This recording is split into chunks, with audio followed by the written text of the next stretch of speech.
O eto na ang hinihintay ng karamihan. Libreng kuryente ba kamo? Ako, yan ba naman yung sinisingil nila kay Senador Marcoleta dahil pinangako daw nung eleksyon? O eto na, napag-usapan na. Panoorin nyo na. Pun data sa papel. Pero pag nagtanong po kayo on the ground, sapagkat lalong-lalo na po nung panahon ng eleksyon na po ako'y nagtatanong, talagang sinusuyod ko. Kung minsan po ang audience is about 40,000 to 50,000 people.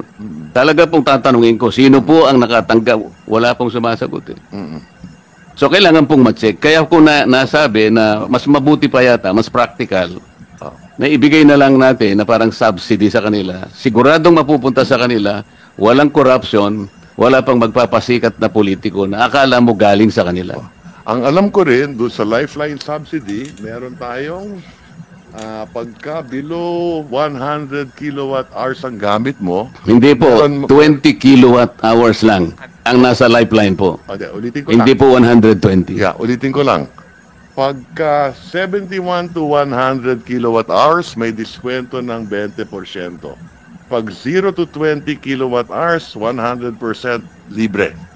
Pagka 21 to 50, 50%. Pagka 51 to 70 kilowatt hours, 35%. Kabisado ko po yung secretary, laderize po yan. Katapos-tapusan po, ang Lifeline, Yes. 20 kilowatt hours. That's Parang ang isang bahay nagsindi ng ilaw isang araw, yung 29 days, hindi na siya gagamit. Pero ang pagkaalam ko dito, hindi napapatupad to. Hindi nga po. Kaya nga, ang gusto ko lang pong sagutin ninyo, mas practical po ba yung iniisip ko na imbes na po ayuda na wala naman po talagang malinaw kung talagang ito'y kinapupuntahan talaga ng targeted sector, doon na lang natin ibase kasi po. Kaya ako binanggit ito, ako isang ayon ako na dapat patuparin natin to at kung kinakailangan, i-adjust natin na mas mataas. Ayun, akala ko kasi kontra ka kanina, Secretary. Hindi, isang ayon nga ako eh. At dadagdagan mo pa pala.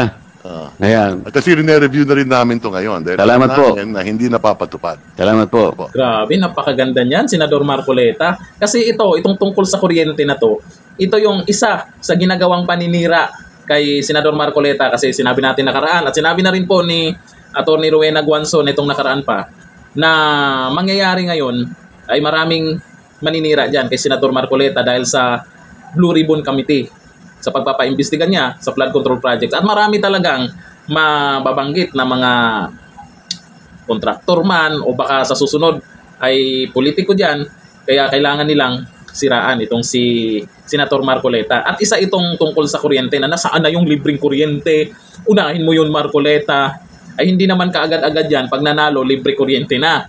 At binanggit niya kung magkano ang target doon para magiging libre. At eto, sa napanood nyo, may ilang kilowatts dyan na may discount, na magkaroon ng discount at may kilowatts dyan na nabanggit kung saan magiging libre na. Pero bago maging batas yan at mapatupad, ang tanong, aprubahan ba ni Junior yan? Kasi pag naaprubahan ni Junior yan, nako, lalong sisikat si Senator Marcoleta. Yan ang maipagmamayabang ng isang bagong senador na natupad niya, pinangako niya na mas maganda pa ang magiging resulta kumpara diyan sa paayuda. Ayuda ay hindi natin alam kung saan napupunta, na ibibigay ba lahat. Yung iba, pag nakuha na yung ayuda, yung cash, di ba? Alam nyo ba kung saan ginagamit nila? Kaya yung mga bumabanat kay Marcoleta at galit na galit kay Senator Marcoleta sa mga pamamaraan niya, ay baka naman isa kayo sa makinabang dito sa kagustuhan niya na maging libre ang kuryente. Pero bago mangyari kasi yan, may mga pagdadaanan pa yan. Baka may mga kokontra dyan, ay hindi na natin masisi si Senator Marcoleta kung hindi aprubahan yan o may mga haharang dyan. Importante, sinubukan niya na matupad yung pinangako niya. Ayon dito kay Josephine Pastolero, yes, tama, wag na magbayad ang mamamayan ng electric bill magmula sa bill ng 2K down. Maraming salamat Senator Marcoleta, advance at kay Senator Recto na siyang pumapayag. Senator Recto, pumapayag yan. Baka may mag-comment na naman ng netizen dyan na puro kay tax. Yan yung banat kay Recto Sana aprubahan yan ng Senado at Presidente. Yan po yung katanungan kung maaprubahan. Pero saludo pa rin dito kay Senator Marcoleta kung saan yung pinangako niya hindi nakakalimutan at sinubukang mapatupad yan. Hanggang dito na lang. Thank you. Bye-bye.